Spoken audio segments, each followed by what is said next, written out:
오늘 같이 말씀을 나누고 싶은 제목은 가서 제자 삼으라입니다.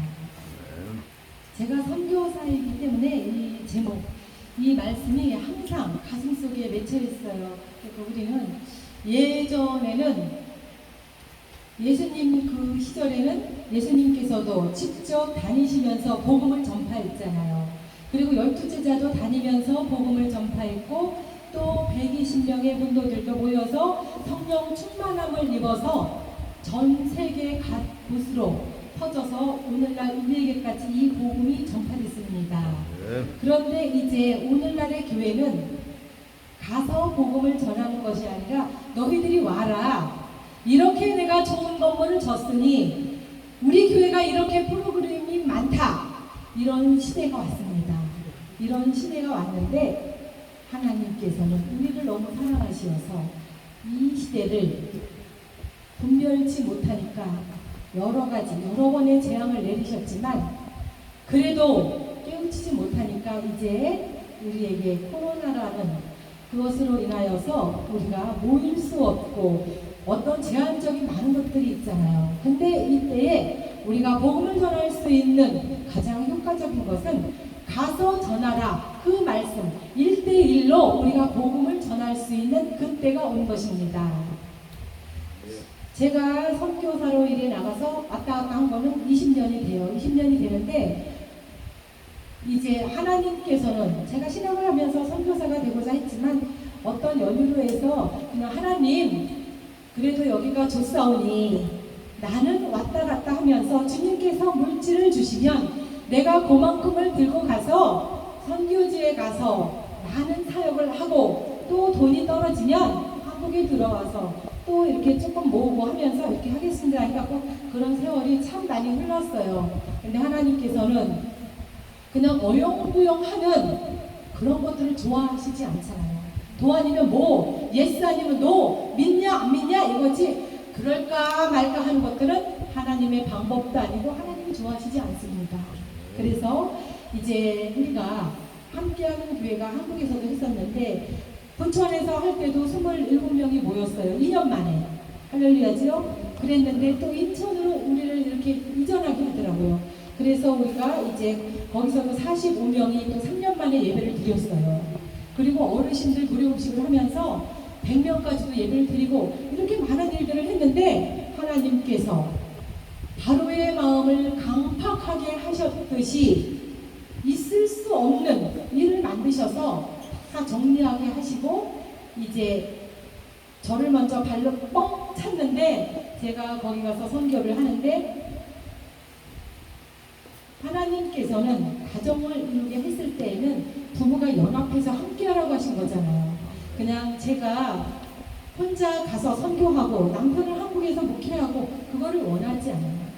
연합해서 하나가 되기를 원했지만 이제 거기는 후임자로 와서 이렇게 배워서 이렇게 내 길을 이어라 이렇게 해갖고 한 1년을 있었는데 남자 선교사는 당신이 이제 80이 넘은 나이에 37에 혼자 돼서 50년을 혼자 사셨으니까 남자는 불편하다고 그 말씀을 하시더라고요. 그래서 저는 정말 보암직 먹음직 탐스럽고 편안한 정말 물질이니 뭐니 걱정할 게 없어요. 너무 사용만 하면 되는 그 좋은 것을 스톱하고 또 이제 남편하고 같이 준비해서 들어가려고 하는데 우리 이제 남편 되는 목사님은 이제 교사 자격증이 있어요. 그러니까 전 세계에 흩어져 있는 선교사들을 위한 마닐라 아카데미라고 하는 유치원부터 고등학교까지 있는 연합교단에서 세운 학교가 있습니다. 우리 대한민국에서도 학력을 인정해주는 그곳에서 마침 전공했던 과학 그 과목 선생님이 없다고 빨리 들어오라는 거예요. 그리고 3개월 만에 그냥 5만 거 다 돈 한 푼 안 받고 다 여기저기 다 찢어서 흩어서 나눠주고 들어가서 선교를 했습니다. 그래갖고 이제 1년, 2년 이렇게 선교를 했는데 우리는 뭐 나이 먹어서 젊은 사람도 아닌 늙은 우리를 파송하는 거는 쉽지가 않잖아요. 그리고 또 나이 먹었으니까 쓸데없는 자존심은 남아서 어디 가서 우리가 선교사로 일해 가니까 후원 좀 해주세요. 그 말은 더 어렵더라고요. 그렇게 어렵고 힘들었는데 이제 자비량 선교니까 우리가 무언가를 해야 돼서 거기서 450평 리조트 센터를 얻어서 교회가 40평이고 3층짜리 건물에 온천이 2개가 있어요. 그림 같은 집이죠? 그 집의 주인이 저예요. 이렇게 신나게 정말 남들의 후원도 안 받고, 근데 그 돈을 어떻게 마련했냐 궁금하시죠? 하나님 돈 주시면 하고 돈 안 주시면 안 하겠습니다. 이랬는데 하나님께서 그 돈을 주셨을까요?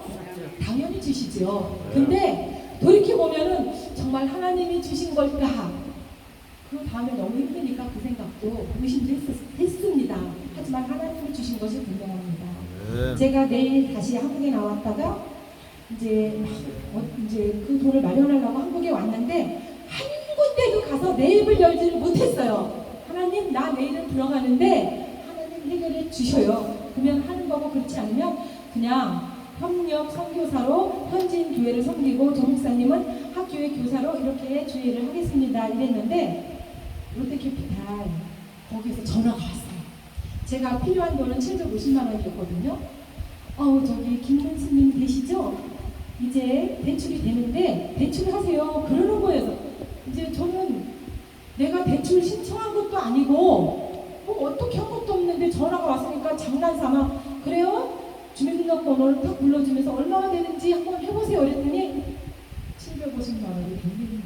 그리고 저는 하나님의 응답이라 생각하고 그 돈을 가지고 가서 계약을 하고 봉사를 했습니다. 봉사를 해서 연도는 잘 모르겠어요. 제가 요즘 숫자 개념이 제가 굉장히 똑똑했는데 하나님께서 계산하지 말라고 잊어버릴 건 계산을 다 못하게 하셔요. 근데 12월 3일날 설립 예배를 드렸어요. 12월 3일날 설립 예배를 드렸는데 그래갖고 35명 또 그 다음에 20명, 10명, 5팀이 오게 돼 있어요. 그게 자그만치 2천만 원이야. 그러니까 그 대출한 거 750만 원, 내가 카드 긁어갖고 물품 산 거, 그냥 그렇게 넓은 데를 채우려면 얼마나 많은 돈이 필요했겠어요. 그냥 35명이 들어간다고 하니까 이불, 침대도 35개가 필요한 거예요. 먹는 음식은 또 어떻게, 그 사람들이 온 다음에 산다 그래도 그런 걸 다 준비하면서 이렇게 했는데, 여러분도 기억하시죠? 필리핀에 화산이 터졌잖아요. 딸 화산. 그게 바로 우리 옆 동네예요. 그래갖고 이제 1차가 캔슬.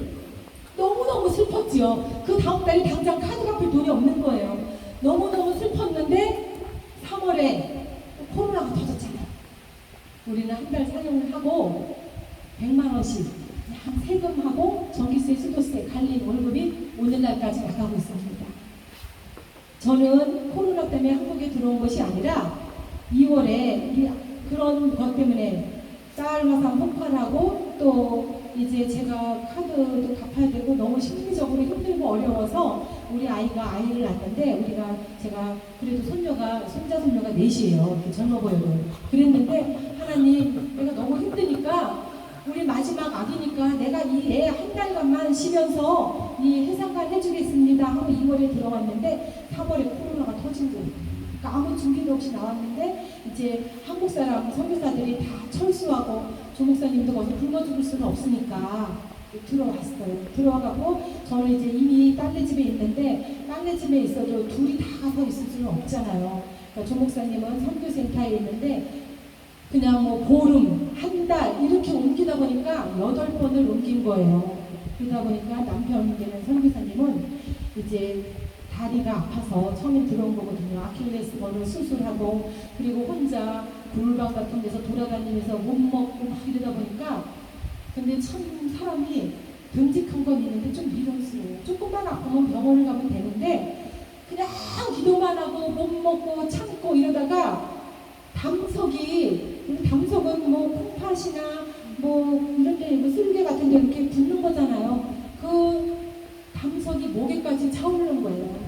그 얼마나 고통스러웠겠어요. 그게 쑤시고 아프다는데. 그리고 병원을 갔더니 한 번에 다 수술은 못하고 1차로 이 목에 있는 담석 제거를 하고 그다음에 이제 쓸개도 떼어내고 이렇게 수술을 한다 그러더라고요.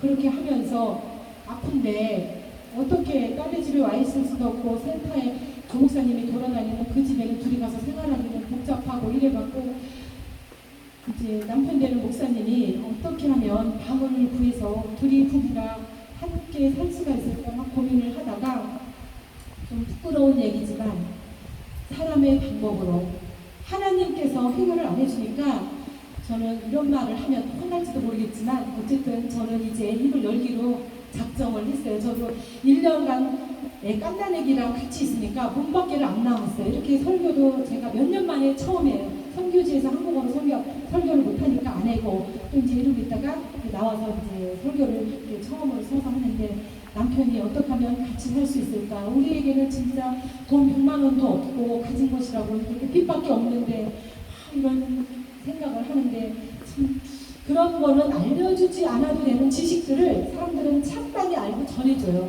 어떤 목사님께서 이혼을 하고 생활보호 대상자를 신청을 해라. 그러면 집도 나오고 돈도 나온다. 그것도 참 좋잖아요. 그리고 우리는 너무 그게 각박했어요. 뭐 당장 생활비는 고사하고 먹을 건 안 줘도 그냥 어디 가서 쌀 누가 주면 먹고 굵을 수는 있는데 머리 들 곳은 있어야지요. 그러니까 예수님께서도 인자가 머리 들 곳이 없다고 했던 그게 우리한테는 너무 사무치게 와닿았던 거예요. 그런지 우리가 참 하나님 보시기에는 참 안 될 일이고 있을 수 없는 일이지만 어떡해요. 우리가 머리 들 곳은 있어야지요. 그래 그 남편이 저한테 이혼하자 그러더라고요. 근데 저는 생각에는 좀 고지식해요. 이거 싫다. 그런 방법으로 살고 싶지 않다. 그랬는데 그렇게까지 그 오는 상황을 보면서 나는 우리 딸네 집에서 편히 잘 있잖아요. 그 아파트에서. 근데 남편은 그렇게 고생을 하는데 나 편하자고 안 된다고 싫다고 그렇게 우길 수만은 없겠더라고요. 그런 지경까지 왔는데 내가 너무 이기적인 것 같아요. 그래서 이혼을 했습니다. 근데 이혼을 했으면 그 집 문제, 생활비 문제가 해결됐을까요? 우리는 너무 절박한 그 일들이 하나님의 방법이 아니기 때문에 이게 남편 되는 목사님이 상담했던 그 동사무소 지금은 뭐라고 바뀌었는데 저는 그거가 입이 잘 안 오르더라고요. 그 동사무소 직원이 뭐 사회복지사가 바뀌어갖고 처음에는 해준다고 했었는데 복지사가 바뀌어서 자기는 모르는 일이라 못 해준다는 거예요. 그러니까 집도 못 얻고 우리는 서류만 더러워진 거예요. 그렇게 했는데 그래도 안 되겠더라고요. 그래서 이제 재개발되는 지역에 빌라에 200에 25만 원 방 2개에 거실이 있는 얼마나 좋아요. 그거를 얻어서 이제 둘이 같이 사는데 살림이 아무도 없잖아요. 살림이 아무것도 여름인데 냉장고도 있어야 되잖아요. 그리고 뭐 이부자리도 있어야 되고 그릇도 있어야 되는데 아무것도 없는데 하나님께서는 우리가 마음을 고쳐먹고 다시 부부가 하나 되려고 작정을 하니까 냉장고도 주시고 농도 주시고 또 신발장도 멋진 것도 주시고 쌀도 팔아주시고 하나님께서 이렇게 이끌어 가십니다. 저는 그 신실하신 하나님을 믿습니다. 우리가 선을 행하되 낙심하지 말지 때가 이르면 거두리라 그랬습니다. 이제 선교지의 문이 조금씩 열려갑니다. 은퇴비자가 들어갈 수 있고 선교사 비자가 들어갈 수 있어요. 근데 이제 저는 엄마가 아파서 관광비자로 왔다 갔다 하고 그래도 돈도 없어서 못했지만 이제 남편 되는 조목사님은 선교사 비자가 있었는데 한국에 들어와서 갱신을 해야 되는데 한 150만 원 정도가 들어가는데 파송교회에서는 우리에게 10만 원씩 후원을 해요. 그러니까 이건 후원교회지 파송교회라고는 할 수 없는데 그 선교사 비자를 연장을 해야 되는데 돈 달란 말을 못 하는 거예요. 그래서 못해서 선교사 비자가 없어서 우리는 둘 다 지금 선교사님들은 들어가고 있는데 들어갈 수가 없어요. 그래갖고 이제 우리가 한국에 있으면서 공부를 해서 이제 차라리 우리가 순회 선교를 하거나 아니면 차라리 거기 신실한 선교사님에게 후원을 하자 이렇게 생각을 했는데 하나님께서는 아니 이것도 안 돼. 내가 가서 제자 삼어라 이랬지 너 한국에서 돈 벌어서 후원하라고 하지 않았다. 넌 후원 선교사가 아니야. 너는 현장에 있어야 하는 선교사야. 이 말씀을 주시는 거예요. 그래갖고 이제 마음을 또 이렇게 날마다 때마다 부족해서 또다시 하나님께 무릎 꿇고 엎드리고 하나님 알겠습니다. 그리고 선교 준비를 이제 다시 초심으로 돌아가서 이제 계약 기간이 2년이잖아요. 12월이면 끝나요. 우리는 한 달 쓰고 가면 오갈 데도 없는 또 그 처지가 되는 거예요. 다시 무에서 유를 창조해야 되는 거예요. 그렇지만 우리가 언제 돈 갖고 우리가 있어서 상관없지만 하나님께서 여기까지 인도하신 그 신실하신 하나님이 앞으로도 인도해주실 줄 믿습니다. 저는 제가 한국에 있을 때 인천에서 목사님들 다 아시다시피 저 다 아실 거예요. 저는 많은 일들을 했어요. 그래서 많은 목사님들을 알아요. 그 목사님들이 많으신만 해도 몇백만 원 돼요. 그러면 걱정이 없거든요. 근데 나는 우리 옛말에 그거 있잖아요. 호레비가 과부 사정을 봐주면 장가를 못 간다 그러잖아요. 그것처럼 저는 하나님 요새 그 말씀을 주셔요. 우리 한국 교회들이 너무 어려운데 한국 성도들이 너무 어려운데 어떻게 후원해달라 그래요. 이것이 나에게 너무 짐이 돼서 어디 가서 나 10,000원만 후원해줘, 나 해줘, 그 말을 못했어요.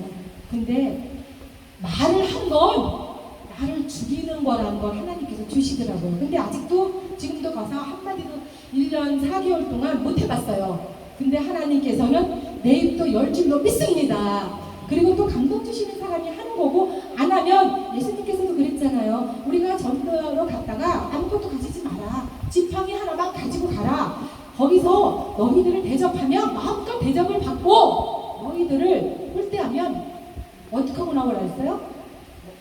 먼지까지라도 다 털어버리고 나오라 했잖아요. 그게 하나님의 방법이거든요. 근데 인간적인 생각으로 이거는 안 돼, 저거는 안 돼, 이래서 저래서 저 사람은 너무 어려워서 저 사람은 너무 강팍해서 이런 것들 때문에 하나님의 하실 일들을 제가 많이 제약을 했던 것 같습니다. 근데 이제 저에게는 두려움이 없습니다. 제가 이제 한 1년 동안을 이제 기도만 하고 말씀만 보게 하시고 세상에 다시 내놨습니다. 이제 세상에 내놔서 너가 준비돼서 이제 다시 가라. 하나님이 저에게 명령하셨습니다. 우리가 여리고 성을 어떻게 해서 함락했죠? 모세의 후계자 여호수아가 여리고 성을 엿새 동안 한 바퀴 돌고 마지막 날에 7바퀴 돌아서 그 성을 함락시켜서 여리고에 진입을 했잖아요. 그것처럼 우리는 하나님께서는 준비된 자를 쓰십니다. 여러분들에게 막혀있는 것이 있다면 바로 기도하세요. 내가 하나님 어떤 것들이 준비되지 않아서 하나님 나의 어떤 부분이 부족합니까? 하고 기도를 해야 합니다. 그럼 하나님께서 주시는 지혜와 총명이 있습니다. 하나님이 주시는 지혜와 총명을 무시하지 마세요. 하나님께서는 우리의 세밀한 우리의 작은 신음도 들으십니다. 그 하나님께서 우리에게 세밀한 음성으로 또 우리에게 응답을 하시는 것입니다. 아멘. 지금은 교회 문 열고 와라 하는 시절이 아닙니다. 우리가 가서 복음을 전해야 하는 것입니다. 아멘. 땅 끝까지 우리같이 선교사로 해외로 가는 선교사가 있다 하면 바로 내 가정에 믿지 않는 사람이 있습니까? 그러면 그들에게 가세요. 이쪽 뺨 때리면 이쪽 뺨 되세요. 그러면서 하는 거예요. 그러다 보면 어이구 저는 이런 말을 참 많이 들어요. 이렇게 야물고 똑똑하게 생겼는데 저를 깊이 아는 사람들은 모질이라는 말을 참 많이 해요. 어휴 저 들떨어져서 모질이 이런 말을 많이 해요. 왜냐면 저는 제 실속을 잘 안 차리고 이렇게 주는 거 퍼주는 걸 좋아하거든요. 그러니까 선교사가 됐겠지만 그러다 보니까 저를 깊숙이 하는 사람은 왜 편히 좀 살지 저렇게 들떨어지게 모질이같이 저러고 살아 이런 말을 많이 하는데 우리는 성경에 선생이 되지 말라고 했습니다. 지혜 있는 척하지 말라고 했습니다. 모자란 듯 하라고 했습니다.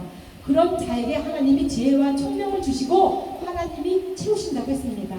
우리는 선생이 되지 말고 조금 모자란 듯 살아서 하나님의 책망을 받을 것이 없는 우리가 모두가 될 수 있기를 바랍니다. 우리가 오늘 본문 말씀, 그 말씀하고 똑같은 기절 하나를 찾아보겠습니다. 사도행전 1장 8절. 그거는 찾지 않고도 이제 우리 크리스찬들이라면 다 알 수 있는 것입니다. 자, 우리 큰 소리로 다 같이 한 목소리로 외치고 말씀을 마무리하겠습니다. 오직 성령이 너희에게 임하시며 너희가 권능을 받고 예루살렘과 온 유대와 사마리아와 땅끝까지 이르러 내 증인이 되리라 하시니라. 아멘. 기도하겠습니다. 주님께서는 우리에게 가서 제자 삼으라고 했습니다. 주님, 우리가 가서 제자를 삼겠습니다. 그곳이 가까운 곳이든 먼 곳이든 주여 우리가 여기 있습니다. 우리가 가겠습니다. 내가 여기 있습니다. 내가 가겠습니다. 주님, 우리가 순종의 자녀가 되기를 원합니다. 주여, 이 복된 소식을 세계 만방에 전할 수 있는 우리 크리스찬이 되게 하여 주시옵시고 크리스찬 방송이 되게 하여 주시옵소서. 아멘. 주께서 우리의 입술을 주장하고 주께서 우리의 생각을 지배하여 주실 것을 믿으며 예수 그리스도의 이름으로 기도드렸사옵나이다. 아멘.